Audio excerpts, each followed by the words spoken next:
Enlightenment. Well, an amazing thing that lots of people are trying to get to.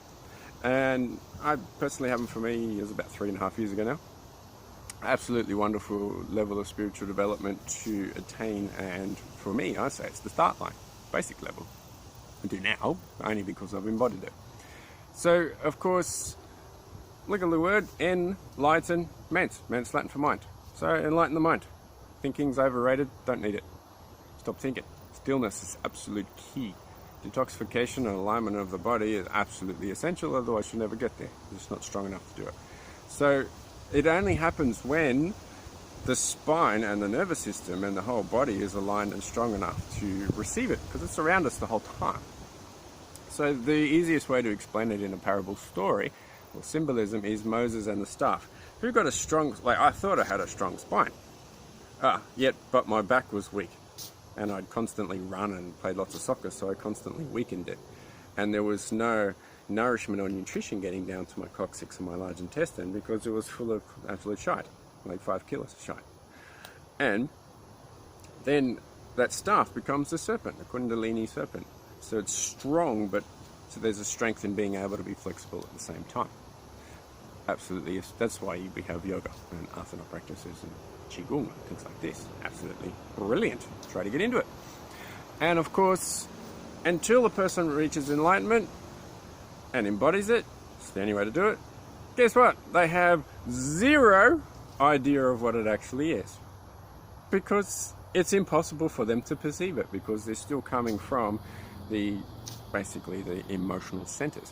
So most people who are calling themselves light workers, unless they've done colonics and started clearing a large intestine, they've not got any nutrition there, and there's a whole bunch of shit and dense heavy metals and gunk there. They have not cleared one chakra, yet they're doing healing work.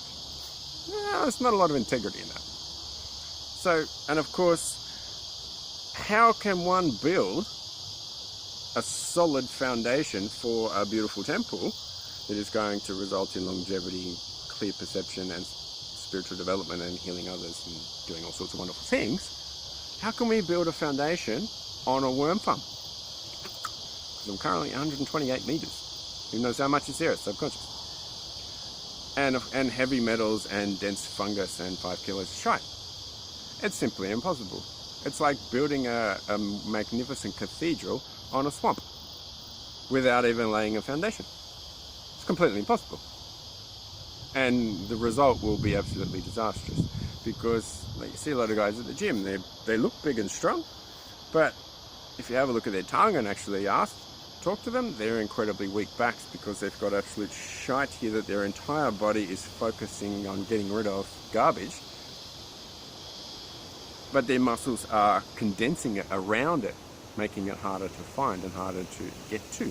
And if the nervous system is disconnected up here, which it usually is, then they have absolutely no idea what's there, and we get injured. So any leg injury or sore back is essentially just a whole lot of gunk and critters in there, eating away. This parasitos is the Greek meaning for one who eats at the table of another. So how can we build while we're giving away? It simply doesn't work. It's hilarious, but people think that they're enlightened and stuff. But hey, until you get there, zero idea. Absolutely funny, really.